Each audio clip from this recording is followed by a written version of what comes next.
Alors une petite vidéo dans un autre style, pas avec la présentation habituelle aussi, mais parce que je veux rentrer directement dans le cœur de ce que je veux vous expliquer. On va créer aujourd'hui un template, un modèle à l'intérieur d'une base de données. Donc c'est pas un modèle à dupliquer qu'on peut aller chercher sur Gumroad. Non, non, c'est ici ce genre de modèle qu'on peut trouver derrière le bouton Nouvelle page. Et donc on a des modèles différents. Et ici on va créer un modèle pour un type de projet qui va s'appeler Nouvelle application. Donc quand le projet qu'on veut créer c'est une nouvelle application, ben, on a un modèle. Et ce modèle va pré-remplir toute une série de choses. Et donc ce qu'on va construire ici, ben, c'est le fait qu'on va avoir ici directement le type d'application. Donc c'est quel type de projet qu'on a, c'est une application, donc OK. Ici, on a un titre qu'on va pouvoir changer. Et puis surtout, et c'est là le truc important de ce qu'on va faire, c'est qu'on va créer une vue d'une base de données et la filtrer directement en fonction de ce nouveau projet. Et donc, toutes les tâches qu'on va ajouter ici vont être affectées à ce projet-là directement par une relation. Je vous montre tout ce qu'il faut faire, la petite astuce supplémentaire qui vient ici en dessous et qui est peut-être pas présentée tout le temps, en tout cas que j'ai rarement vu dans le monde francophone en tout cas. Bonjour, je m'appelle Vince et bienvenue sur Creacity.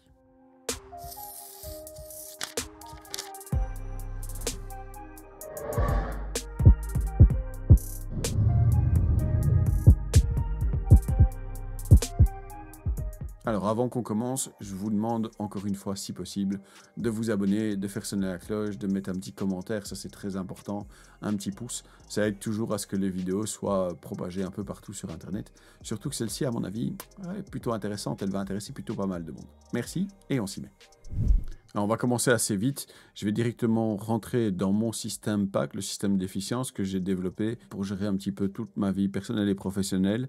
Et donc vous voyez qu'on a bien le profil, les actions et les créations. Donc c'est la base de PAC, PAC. Le K c'est Creacity, évidemment avec toutes les autres ressources qu'on a à côté de ce template. Et là-dedans, on a le travail. Et dans le travail, on a les tâches, les projets et les notes qui sont sans doute liées aux tâches, au projet et à d'autres choses. Et donc, on veut qu'à l'intérieur du projet qu'on est en train de créer, il y ait en même temps directement des tâches qui sont créées et qui sont directement liées au projet. Donc, on va rentrer ici dans Projet. Vous voyez que j'ai déjà des tâches qui sont attachées, j'ai déjà quelques exemples, enfin voilà, comme c'est quand même l'objectif d'avoir un espace qui fonctionne, j'essaye quand même de faire quelque chose qui est assez réaliste. Et donc ici, à l'intérieur des projets, ce que je vais faire, c'est que je vais créer un nouveau modèle. Pourquoi un nouveau modèle? Parce que c'est en fonction du type de projet que je vais vouloir me lier aux tâches. Ça, on pourrait le faire avec n'importe quel projet, parce que n'importe quel projet, normalement, génère une certaine quantité de tâches. Mais nous, on va aller plus loin, c'est-à-dire qu'on va même générer un certain type de tâches en fonction du projet. Donc, on va faire des templates de projets qui sont différents, avec des tâches qui sont elles-mêmes différentes en fonction du projet. Et là, il y a peut-être une petite subtilité que je n'ai pas vue chez d'autres, à part dans le monde anglophone. Et donc, c'est une idée là que je récupère de Thomas Frank, clairement, parce que c'est pas comme si on inventait quelque chose. Hein, on reprend toujours des idées, puis on les améliore et on en refait sa sauce. Et donc, ce que je vais faire ici, donc, je vais créer un nouveau modèle. Et ce nouveau modèle, je vais bien laisser ici nouveau projet. Voilà. Donc, ici, il y a toute une série de choses que je pourrais ou pas déjà déterminé dans mon projet. Mais ce que je vais rajouter une propriété type qui sera du type sélection. OK ? Alors, pourquoi type ? Bien, tout simplement parce que pour l'exemple que je veux faire avec vous, c'est utile. Et donc ici, je vais dire que le projet, c'est le projet d'une application. Et donc, dans le projet, dans le template qu'on est en train de faire ici, eh bien, le type de projet, c'est un projet application. C'est une application qu'on va développer. Ce qui veut dire que maintenant, ici, je vais créer une vue. Je vais prendre une vue table. Ça n'a pas beaucoup d'importance parce qu'en réalité, après, il vous demande plein d'autres trucs qui font que vous pouvez quand même faire ce que vous voulez. Donc, voilà. Et on va se relier à TâcheDB. Alors, ceux qui sont moins familiers avec ce que je fais d'habitude dans PAC, toutes les databases sont nommées avec un DB derrière, histoire de s'en sortir. Ici, ça, c'est mon exemple de test. Et donc, vous voyez que là, maintenant, j'ai toutes les tâches qui apparaissent, mais forcément, nous, on ne veut pas ça. On veut filtrer. Filtrer en fonction de quoi?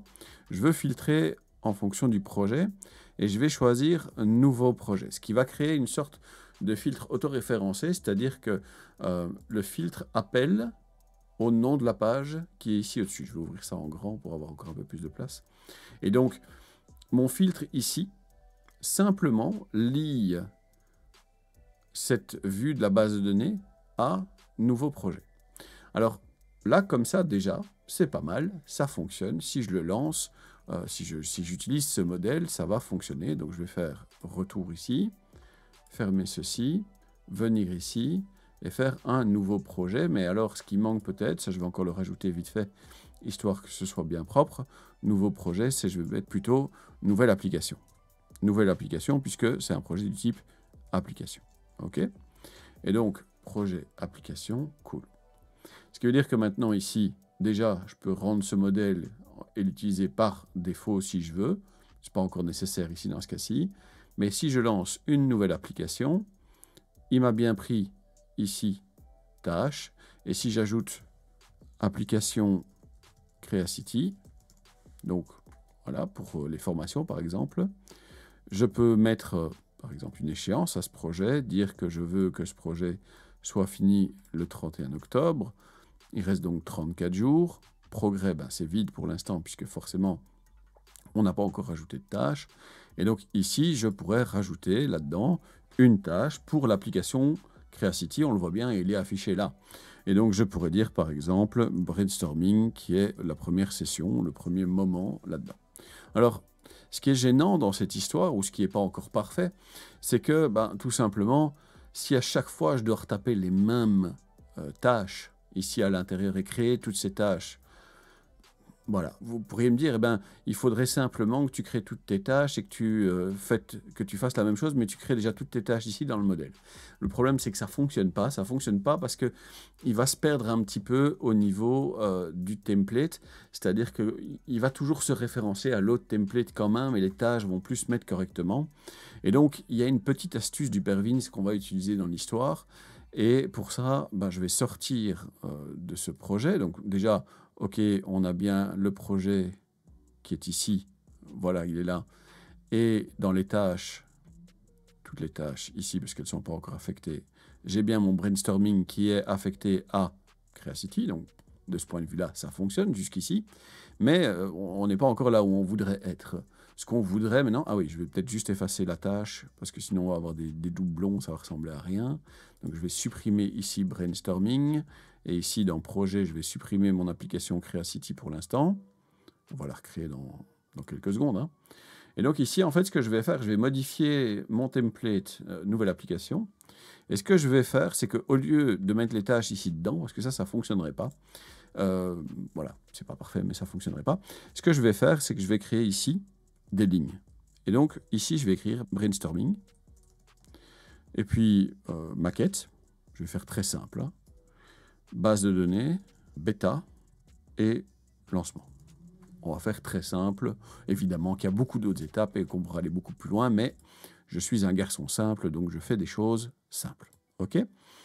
Voilà, mon template, là maintenant, dans application, quand il va se lancer, quand je vais créer un nouveau projet, il y aura ces lignes-ci qui seront en dessous de la base de données. Et ce que ça va me permettre de faire, en fait, c'est que chaque fois que je vais créer ça, je vais lancer ceci, je vais avoir ma base de données qui va, enfin, ma vue de base de données qui va se créer et qui va être autofiltrée, et je vais juste venir glisser ceci à l'intérieur. Qu'est-ce que ça donne?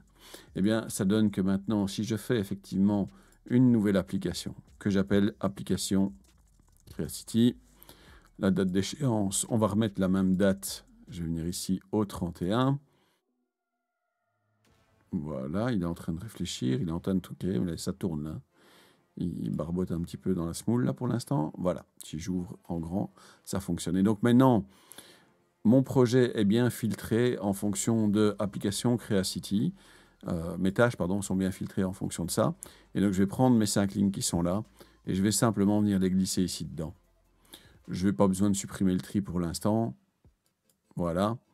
Et je me retrouve comme ça maintenant avec mes 5 tâches habituelles pour gérer un projet de nouvelle application ici dans les tâches. Et ces 5 tâches-là sont directement filtrées, sont directement affectées au projet application Creacity. Voilà comment on crée assez facilement, assez simplement un template efficace pour gérer des projets, pour lancer des nouveaux projets qui intègrent des tâches. C'est quelque chose dont Vincent avait parlé aussi, un autre Vincent Grattagni, un autre ambassadeur Notion, avait parlé avec Camille là, lors d'une des dernières sessions.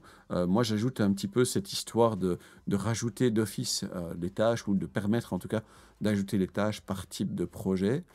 Et donc, en fonction du type de projet, ben, on peut affecter des tâches différentes. On peut avoir une liste différente. Et donc, je vous prouve quand même que tout ça fonctionne malgré tout. Mon application Creacity ici a bien toutes les tâches qui lui sont affectées. Et si je retourne ici, au niveau de toutes les tâches, oui, on a base de données, maquette, bêta, brainstorming, lancement. Il faut les remettre dans l'ordre. Il y a parfois un souci avec le tri. Vous avez vu que tantôt, j'ai pas mis supprimer le critère de tri, etc. Mais ça devrait être fait. Ce que vous pouvez faire pour encore simplifier ça ou pour améliorer le tri, c'est mettre des nombres devant. 0, 1, 2, 3, 4, 5. Et comme ça, votre tri fonctionne toujours. Vous avez toujours la possibilité de faire ça. Et puis, qu'est-ce qu'il reste à faire? Ben, il reste à mettre le jour ou la date. Alors, vous voyez que dans le système Pack, on peut gérer les jours et les blocs de différentes manières. Là, c'est quelque chose dans lequel je rentre avec les gens que j'accompagne dans Notion ensemble, où on peut fonctionner intégralement au niveau des priorités, ce qui ressemble un petit peu à ce qu'on fait dans GTD. Dans GTD, Get Things Done de David Allen, on n'est pas toujours obligé d'avoir une date pour chaque tâche, mais on a un niveau de priorité pour chaque tâche. Et donc finalement, quand on a du temps, eh bien, on prend les tâches et on effectue les tâches les plus urgentes en premier, les tâches prioritaires. Et on descend comme ça, parce que ce n'est pas un grand fan des dates fixes auxquels il faut faire ou remettre les projets. Là où, par exemple, Auguste Bradley est très très fort dans l'histoire du due date, donc la date où on va le faire. Et là, on est plus dans le système des blocs qu'on a aussi dans le time blocking. C'est quand je vais le faire, combien de temps ça va durer, et je me fixe cette durée-là, ce moment-là, pour faire cette tâche. Ouais, c'est deux façons différentes de faire. Moi, ici, dans Pack, je ne choisis pas, entre guillemets. Je vous laisse faire votre petite popote, mais j'offre les deux possibilités, avec en plus ici la relation avec les jours. Et ça aussi, c'est quelque chose, je vais vite vous le montrer en vitesse.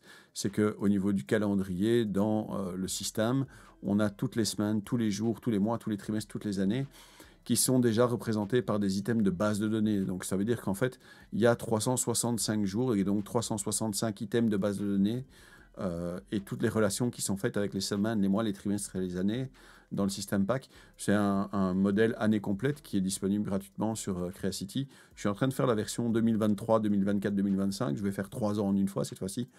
C'est un template qui, de mon point de vue, est vachement utile du point de vue du reporting, c'est-à-dire que au lieu de devoir aller piocher des informations dans différentes bases de données, parce que bah, les projets ont des dates, les habitudes ont des dates, etc.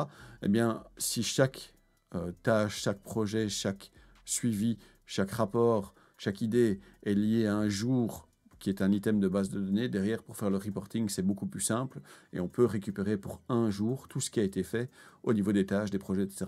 Alors, c'est un peu monstrueux en termes de base de données, mais ça fonctionne plutôt pas mal. Voilà, je vous laisse avec mon histoire de base de données auto-référencée, avec cette histoire de template ici que vous pouvez créer. Et petite astuce, encore une fois, je le répète, dans laquelle vous devez mettre ici en dessous la liste des tâches qui sont normalement les tâches habituelles de ce projet-là. Parce que si vous essayez de les mettre ici, il va se perdre dans ses tris, ses filtres, enfin ça ne fonctionnera pas bien. Donc par contre, si vous le faites ici comme ça, et puis que vous prenez ceci et que vous le mettez là quand vous créez un nouveau projet, là par contre ça fonctionne sans aucun problème. Ça me semble une idée assez sympathique et puis ça me semble surtout très utile. Entre-temps, vous pouvez le faire avec les tâches, mais vous pouvez le faire aussi avec les contenus. Donc par exemple, s'il y a un nouveau projet qui est lancé et il y a une base de données des contenus de votre client, eh bien, vous avez aussi la possibilité de mettre par exemple les documents qui ont été remis dans les sessions de brainstorming ou le logo ou d'autres choses de ce genre-là. On peut lier ça aussi par exemple effectivement à Figma et derrière pouvoir intégrer tout ça. Voilà. Cette possibilité ici d'intégrer une vue de base de données spécifique, ben, on peut en faire plusieurs dans la même page. Je pourrais en créer ici d'autres en dessous et avoir comme ça une page projet assez énorme avec tout dedans en même temps. Voilà, je vous laisse. J'espère que c'était clair. Encore une fois, je m'appelle Vince. Je vous remercie d'avoir regardé cette vidéo. N'oubliez pas de vous abonner, de commenter, de partager et de faire sonner la cloche. Soyez sympa dans les commentaires, puisque les trolls, c'est uniquement chouette quand ça danse, sachant tout ça fait des câlins. J'espère vous revoir bientôt. Merci et au revoir.